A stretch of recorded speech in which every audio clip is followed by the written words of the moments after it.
I'm Kelly Warner. Involving kids in meal planning and teaching them how to cook is a fun way to spend quality time as a family.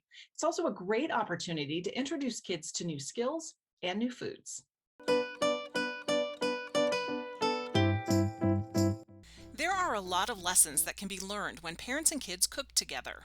So cooking is wonderful for developing a little brain because it actually is a very rich learning opportunity for kids. Pediatrician Dr. Pilar Bradshaw says cooking with kids allows them to engage their senses, not just taste, but also sight, smell, and touch.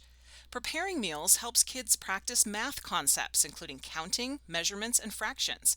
It's also an opportunity to practice new vocabulary as you describe how food looks, feels, and tastes.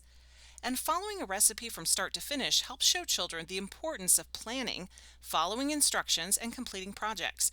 In addition, kids are more likely to try new foods if they have had a hand in preparing them. If you have a picky feeder, it is fantastic for your kid to help you go to the grocery store, pick the food, bring it home, and then when it comes around time to cooking, having your child do tasks like food preparation and then stirring the pot and being involved may really help a picky eater be more open to trying something that they've never tried before because it's theirs after they cooked it. Cooking together as a family also creates opportunities for conversation. You're just having a naturally flowing conversation where topics might suddenly come up that they didn't bring up before, and it's just a very non-confrontational setting in which to really be able to talk about things and do that in a relaxed and fun setting. When cooking with younger children, make sure that their tasks are age appropriate and that they are always supervised.